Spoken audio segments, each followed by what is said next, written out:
ನಾನು ಜಗದೀಶ್ ಮತ್ತು ಕೃಷ್ಣ ಸಾರ್ಥಕ್ಗೆ ಥ್ಯಾಂಕ್ಸ್ ಹೇಳ್ತೀನಿ. ಯಾಕಂದರೆ ಆಲ್ಮೋಸ್ಟ್ ನಾವಿಬ್ಬರು ಒಂದೇ ಕಲರು. ಜಗದೀಶ್ ಅವರು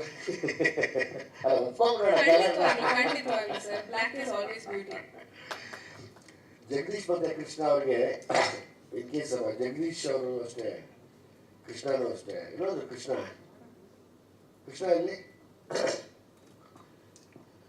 ನಮ್ಮ ಈ ಸಿನಿಮಾ ಅಂದಾಗ ಪಾಪ ಅವ್ರಿಗೆಷ್ಟು ಪ್ರೀತಿ ಇತ್ತು ಅಂದರೆ, ಸರ್ ನಿಮಗೆ ಯಾರು ಹೇಳಿ, ಲೈಕ್ ಟಾಪ್ ಮೋಸ್ಟ್ ಯಾವ ಹೀರೋಯಿನ್ ಬೇಕು ಹೇಳಿ, ಸಲಗ ಅಂತ ತುಂಬ ದೊಡ್ಡ ಇಟ್ಕೊಂಡಿದ್ದೀರ, ನಿಮ್ಗೇನು ಬೇಕು ಹೇಳಿ ಅಂತ ಒಂದಷ್ಟು ಜನ ಹೆಸರುಗಳನ್ನ ಹೇಳಿ, ಒಂದಷ್ಟು ಜನ ದೊಡ್ಡ ದೊಡ್ಡ ಸಂಭಾವಿತ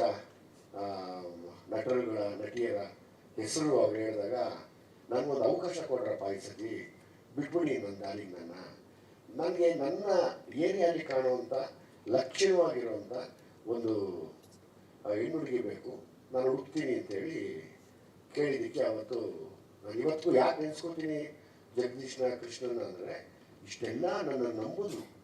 ಈಗ ಹೊಸಬ್ರನ್ನ ಹಾಕ್ಕೊಳ್ತೀವಿ ಅಂದ್ರೆ ಹೊಸಬ್ರು ಮಾಡಿದ್ರೆ ಸಿನಿಮಾ ಹೋಗ್ತಿಲ್ಲ ಅಂತಂದ್ರಲ್ಲಿ ನನ್ನ ತುಂಬ ನಂಬಿದ್ದಕ್ಕೆ ನಾವಿಬ್ಬರು ಅವ್ರ ಥ್ಯಾಂಕ್ಸ್ ಹೇಳಬೇಕು. ಆ ವಿಷಯದಲ್ಲಿ ನಾನೊಂದು ನಾಟಕದ ಪುಸ್ತಕ ಹೇಳಿದಲ್ಲ, ಪುಸ್ತಕ ರಿಲೀಸ್ ಹೋದಾಗ ಇವ್ರ ಫ್ರೆಂಡ್ ಕೂತಿದ್ರು. ನಾನು ಹಿಂಗೆ ಮೆಟ್ಲಿಳ್ಕೊಂಡು ಬರ್ತಾ ಇದ್ದಪ್ಪ, ಮೆಟ್ಲಿಳ್ಕೊಂಡು ಬರ್ತಾ ಅಬ್ಸರ್ವ್ ಮಾಡಿ ರಘು ಶಿವಮೊಗ್ಗ ಹೇಳಿದೆ, ರಘು ಅದು ಯಾರ ಹುಡುಗಿನ ಕರೆಯೋದು ನಿಮಿಷ ಇಲ್ಲಿ, ಯಾಕೆ ಕೇಳೋದಲ್ವಾ? ಹೌದು ಕರಿ, ಸುಮ್ಮನೆ ಹೇಳ್ತೀನಿ ಅಂತ ಕರೆಸಿ ಮಾತಾಡ್ಬಿಟ್ಟು ನಾನು ಈಕೆ ಹೇಳಲಿಲ್ಲ. ಎಷ್ಟು ದಿವಸ ಹೇಳಿಲ್ಲಪ್ಪ? 6ರಿಂದ 7 ತಿಂಗಳು ಹೇಳಿಲ್ಲ. ಸುಮ್ಮನೆ ಕರೆಸೋದು, ಬಾಮ ಕುತ್ಕೊಮ್ಮ, ಅದು ಇದು ವಿಷಯ ಹೇಳೋದು, ಸರಿ ನಡಿ. ಆಮೇಲೆ ಸುಮ್ಮನೆ ಯಾಕೆ ಡೌಟ್ ಬರ್ತಾರ ಅಂದ್ಬಿಟ್ಟು ಒಂದು ಹೀರೋಯಿನ್ಗೆ ಫ್ರೆಂಡ್ ಕ್ಯಾರೆಕ್ಟರ್ ಇದೆ, ಅದನ್ನು ಮಾಡಬೇಕಾಗತ್ತೆ, ಒಂಚೂರು ನೀನು ತಯಾರಿ ಮಾಡ್ಕೋತೀಯಾ? ಸರ್ ಮಾಡ್ಕೊತೀನಿ.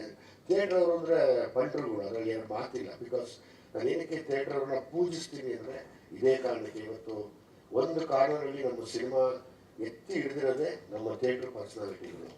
ಸೊ ಹಾಗಾಗಿ ನಾನು ಅವ್ರಿಗೆ ಯಾವಾಗಲೂ ಚಿರಋಣಿ ಆಗಿರ್ತೀನಿ. ಅವ್ರಿದ್ರೆ ನಾವು ಸಿನಿಮಾ ಮಾಡೋಕ್ಕಾಗಲ್ಲ. ಸಿನಿಮಾ ಅನ್ನೋದು ಶೋಕಿ ಅಂದ್ಕೊಂಡ್ಬಿಟ್ಟಿದ್ದಾರೆ, ಶೋಕಿಗಲ್ಲ ಅದು. ಆ ವಿಷಯದಲ್ಲಿ ಅಶ್ವಿನಿ ಸೆಲೆಕ್ಟ್ ಮಾಡಿ ಸುಮಾರು 6-8 ತಿಂಗಳು ಹೇಳಿದಲ್ಲ, 6-8 ತಿಂಗಳು ಹೇಳ್ತೀರಾ. ಆಮೇಲೆ ನಾನು ಕೇಳಿದೆ, ಎಷ್ಟು ಹತ್ರ ಇದ್ದಾಗ ಹೇಳಿದ್ದ? ಡಿಸೆಂಬರ್ ಹೇಳಿದ್ ನೀವು, ನವೆಂಬರ್ ಹೇಳಿದ್ದೆ. ಎಷ್ಟು ತಿಂಗಳು ಅವಾಯ್ಡ್ ಮಾಡಿದ್ದೆ? 8-9 ತಿಂಗಳು ಅವಾಯ್ಡ್ ಮಾಡಿ. 8-9 ತಿಂಗಳು ಅವಾಯ್ಡ್ ಮಾಡಿ ಆಮೇಲೆ ನೀನೇ ಹೀರೋಯಿನ್ ಅಂದಾಗ ಶಾಕ್. ನಾನು ಹೆಂಗೆ ಸರ್ ಹೀರೋಯಿನ್? ನಿಮ್ಮ ಬಾಮ, ನನಗೆ ಬೇಕಾಗಿರೋದು ನಟನೆ, ಬ್ಯೂಟಿ. ನನಗೆ ಯಾವತ್ತೂ ನಾನು ಬ್ಯೂಟಿಯಿಂದ ಹೋಗೇ, ನಟನೆ ತುಂಬ ಮುಖ್ಯ ನನಗೆ. ಆ್ಯಕ್ಟಿಂಗ್ ಅಂತ ಬಂದಾಗ ಆ್ಯಕ್ಟಿಂಗ್ ಮಾತ್ರ ಬೇಕು ನನಗೆ ಅಂತೇಳಿ ನೋಡಿದ್ರೆ ಆಮೇಲೆ ನೀನು ಬ್ಲ್ಯಾಕ್ ಬ್ಯೂಟಿನೇ ಆಯ್ತಾ, ಹಂಗನ್ಬಿಟ್ಟು ಏನು ಹಂಗಲ್ಲ ಅಂದ್ರು ಅಂತ ಅನ್ಕೋಬೇಡ, ಇವಾಗ ಬ್ಲ್ಯಾಕ್ ಬ್ಯೂಟಿ ನೀನು. ಆ ವಿಷಯದಲ್ಲಿ ತುಂಬ ದೊಡ್ಡ ಮಾರ್ಕ್ಸ್ ಸ್ಕೋರ್ ಮಾಡಿ ನನಗೂ ಕೂಡ ಅದನ್ನು ಹೇಳ್ತಾರೆ, ಸರ್ ತುಂಬ ಚೆನ್ನಾಗಿ ಸೆಲೆಕ್ಟ್ ಮಾಡ್ಕೊಂಡಿದ್ದೀರಾ, ತುಂಬ ಎಲ್ಲರೂ ಟ್ಯಾಲೆಂಟೆಡ್, ಸ್ಪೆಷಲಿ ಹೀರೋಯಿನ್ ಅಂತ ಬಂದಾಗ ಹೋಗ್ತಾ ನಮ್ಮನೆ ಹುಡುಗಿ ಅನ್ಸ್ಬಿಟ್ರು ಅಂತ. ಸೊ ಇದಕ್ಕೋಸ್ಕರ ನಾನು ಹೋರಾಟ ಮಾಡಿದ್ದೆ. ಆ ವಿಷಯದಲ್ಲಿ ನೀನು ತುಂಬ ದೊಡ್ಡ ಮಟ್ಟಕ್ಕೆ ಗೆದ್ದಿದ್ಯಾ. ಗಾಡ್ ಬ್ಲೆಸ್ ಯು, ಒಳ್ಳೇದಾಗಲಿ. ಎಸ್, ಎಲ್ರಿಗೂ ನಮಸ್ಕಾರ. ತುಂಬ ದೊಡ್ಡ ಜವಾಬ್ದಾರಿ ಸರ್. ಆಗಲೇ ಹೇಳ್ದಂಗೆ ನಾನು ತುಂಬ ಕಡೆ ಹೇಳಿದ್ದೀನಿ ನಾನು ನಟಿ ಆಗಬೇಕು ಅನ್ನೋದೇ ನನ್ನ ಕನಸಿದ್ದು. ಆದರೆ ಟು ಬಿ ವೆರಿ ಆನೆಸ್ಟ್, ನನ್ನ ಕಲರಿಗೆ ತುಂಬ ಕಮ್ಮಿ ಆಗ್ತಿತ್ತು ಅವಕಾಶಗಳು. ಸರ್ ನನ್ನನ್ನು ಅವತ್ತು ಕರೆದಾಗಲೂ ಕೂಡ ಏನೋ ಒಂದು ಪಾತ್ರ ಇರುತ್ತೆ, ಹೋಗಿ ಮಾಡಿ ಬಂದ್ಬಿಡೋಣ ಅಂತಲೇ ಅಂದ್ಕೊಂಡು ನಾನು ಅವತ್ತು ಬಂದಿದ್ದು. ಬಟ್ ಇಷ್ಟು ದೊಡ್ಡ ಪಾತ್ರ ಖಂಡಿತವಾಗ್ಲೂ ಸರ್ ಹೇಳಿದ ನಿಜ. Jagadish sir and Krishna sir, I don't think ಯಾವುದೇ ಪ್ರೊಡ್ಯೂಸರ್ ಆಗಲಿ ಇದಕ್ಕೆ ನಿಜವಾಗ್ಲೂ ಸಮ್ಮತಿ ಕೊಡ್ತಿರ್ಲಿಲ್ಲ. ಬಿಕಾಸ್ ನೀವು ಅಷ್ಟು ಕಷ್ಟಪಟ್ಟು ಎಲ್ಲ ಸಿನಿಮಾ ಮಾಡ್ತೀರಾ. ಒಂದು ಹೊಸ ಫೇಸು ಅಂದಾಗ ಡೆಫಿನೆಟ್ಲಿ ಎಲ್ರಿಗೂ ಡೌಟ್ ಇದ್ದೇ ಇರುತ್ತೆ. ಬಟ್ ನಂಬಿದ್ದಕ್ಕೆ ನನ್ನ ತಂದೆ ತಾಯಿ ಕಡೆಯಿಂದ ಹಾಗೂ ನನ್ನ ಕಡೆಯಿಂದ ತುಂಬ ತುಂಬ ತುಂಬ ಥ್ಯಾಂಕ್ ಯು ಸರ್. ಆ್ಯಂಡ್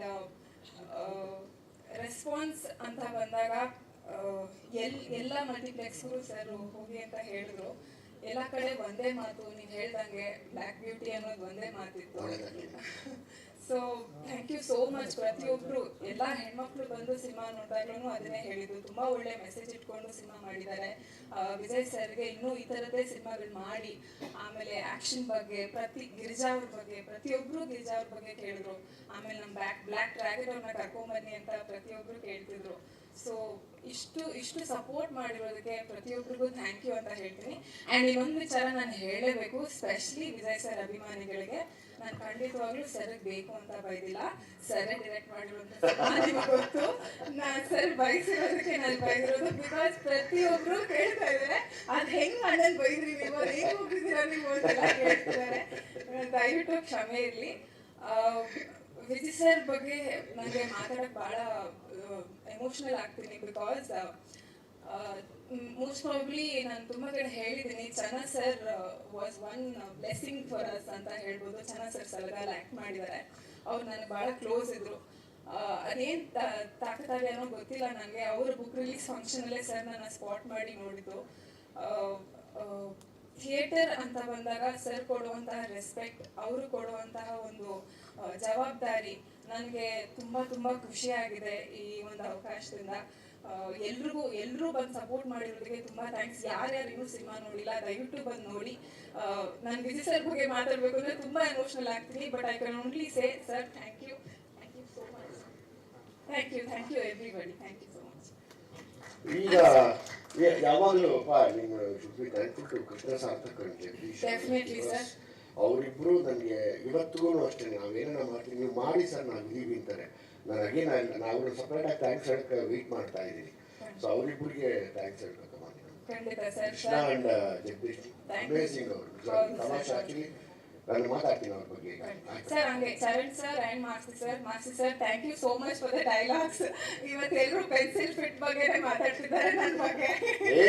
ಹುಡುಗರನ್ನ ಬೈದ್ರೆ ಹೌದು Charan sir the song, oh my god, I just can't say, ನಾನು ಪದಗಳಲ್ಲಿ ಎಕ್ಸ್ಪ್ಲೇನೇ ಮಾಡೋಕ್ಕಾಗಲ್ಲ ಸರ್. ನನ್ನ ಫಸ್ಟ್ ಸಿನಿಮಾ, ಇಷ್ಟು ದೊಡ್ಡ ಸಾಂಗ್, ಆ್ಯಂಡ್ ನಿಮ್ಮ ಬಗ್ಗೆ ಮಾತಾಡೋಕೆ ನಾನು ತುಂಬ ಚಿಕ್ಕವಳು sir, but thank you so much for everything. Thank you sir.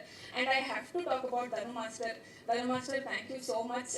ಅಷ್ಟು ಒಳ್ಳೆ ಸಾಂಗ್ ನನಗೆ ಕೊರಿಯೋಗ್ರಾಫ್ ಮಾಡಿರೋದಕ್ಕೆ, and the entire team of ಭೀಮಾಗೆ, ಸ್ಪೆಷಲಿ ವಿಜಯ್ ಸರ್ಗೆ ಸರ್ ಥ್ಯಾಂಕ್ ಯು. ನಮಗೆ ಇಷ್ಟು ದಿವಸ ನಾನು ನೋಡಿದಂಥ ಎಲ್ಲ ನಮ್ಮ